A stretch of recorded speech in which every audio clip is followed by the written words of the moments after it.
नमस्कार मित्रांनो, मी कोकणी श्रवण. सध्या पावसाचे दिवस चालेत. सारा पावसाचं वातावरण पण झालं आहे, पण का आपल्याकडे पाऊस पडत नाही. 25 तारीख उलटून गेले. 25 तारीख रोहिणी होता. म्हणजे रोहिणी येतात, म्हणजे त्या दिवशी तिथून पेरे करायला सुरुवात होते. तर त्यानंतर पाऊस पडला नाही एवढा खास, म्हणजे रिमझिममध्येच पडून जायचं. तर आता म्हणजे वातावरण वाटतं आहे जरा सगळ्यांना. तर उशीर झाला आहे सध्या लावणी करायला, सॉरी पेरणी करायला. तर आता आपण चाललो आहे सकाळ 8 वाजता पेरणी करायला. आणि आपल्या काही सबस्क्रायबर्स भेटलेत.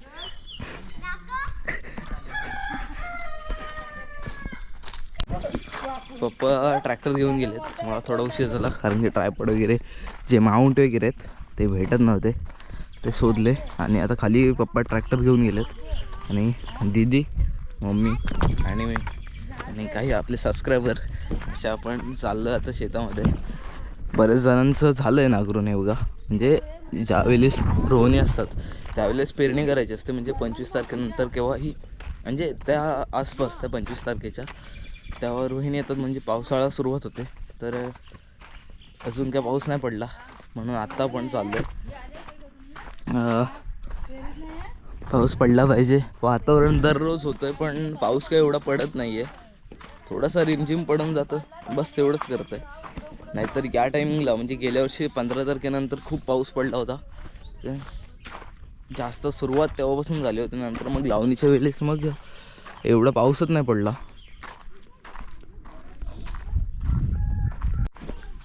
आपण ट्रॅक्टर आणला पण ट्रॅक्टरला फक्त टायर आहेत, त्याचे ब्लेड्स नाही आहेत. ब्लेड्स राहिलेत घरी, तर ते आता आणायला चाललो आपण. इथे ठेवूयात आपला ट्रायपॉड वगैरे.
इकडे इकडं तिथे तिथे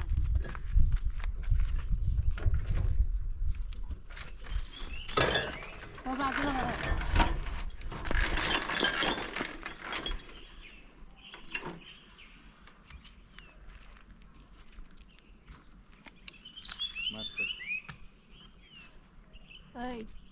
सूर्य उतर.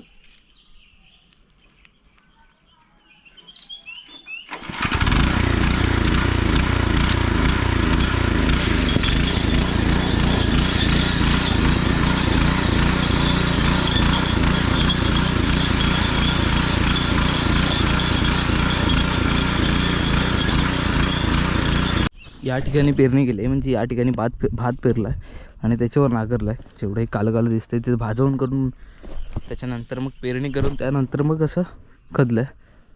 ते आता सगळे दाणे जे मातीच्या खाली गेलेत आणि आजूबाजूचं पण हे शेत आहे ते पूर्ण खदून घेतलं आहे, ते वरचं पण नांगरून घेतलं आहे. आता आपण चाललो आहे खालच्या साईडला. खाली पण काही शेत आहेत, तिथे पण आपल्याला पेरणी करून नांगायचं आहे.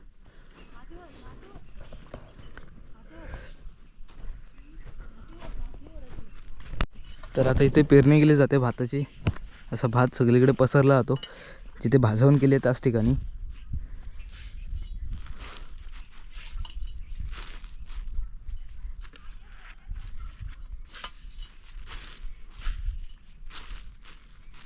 तर या साईडला पण पसरायचं आहे.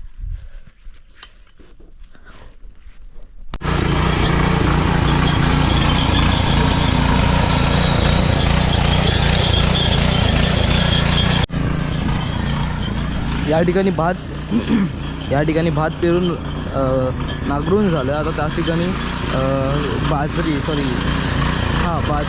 आणि आपलं नाचणी, त्या दोन्ही या साईडला नाचणी पेरले आणि त्या साईडला बाजरी पेरले.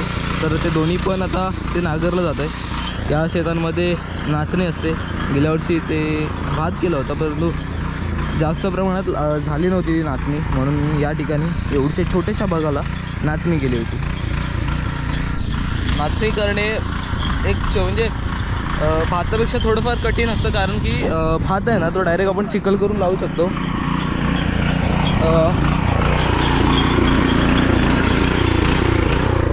भात हा डायरेक्ट चिखल करून लावला जाऊ शकतो, परंतु नाचणी आहे तिला असे ठोंबे पाडून नंतर लावावं लागते. चिखल करून नंतर मग ठोंबे पाडून लावावं लागते. सध्या जास्त प्रमाणात शेती केली जात नाही. पहिलं आमचे पण आहेत ना वरच्या साईडला, ते वरचे शेत आहेत ना 1 2 3 4 अशी, ते त्या साईडचे पण करायचो. हे करतो अजून. तर आता बघा या ठिकाणी हा एकच शेत आपण असं भाजावून केले. यामध्ये आपण दाणे पेरलेत. आता हे जे यामध्ये दाणे पेरलेत ते 1 2 3 4 5 6, यामध्ये 7, परत तिथे तिथे नाही करत, तिथं 2 असतात, तिथे 2 असतात. ते 2 शेती एवढ्या शेतांना इथला तिथला आणि एक घराच्या इथे असे 3 ठिकाणच्या दाढीचं भात आहे. ते तिन्ही एवढ्या शेतांना पुरवायचं असतं. आता पहिल्यासारखं सर्वजण शेती करतात असं नाही. त्या साईडची पण शेती बंद झाली, खालच्या साईडच्या पण शेती बंद झाली. त्या साईडला बघू शकता वसाड पडलेत. त्या साईडला जे गुरांचं वाडा आहे त्या साईडचे पण वसाड पडलेत. त्याच प्रमाणात ह्या साईडचे वरचे जे आहेत ते पण असेच वसाड पडलेत. प्रत्येकजण जवळजवळचे रस्त्याच्या बाजूचेच करतो, जास्त वरचे नाही करत. तर आता आपला या शेतातला त्या शेतातला नांगरून झाला. आता घराजवळ आहे, आता तिथे जाऊन आपल्याला नांगरायचं आहे. आता नाही, आपण ते पुढच्या व्हिडिओत दाखवू, कारण की आता आपण घरी चाललो आहे. व्हिडिओ इथं थांबूया. पुढच्या व्हिडिओला लाईक करा, शेअर करा, सबस्क्राईब करायला विसरू नका. चला.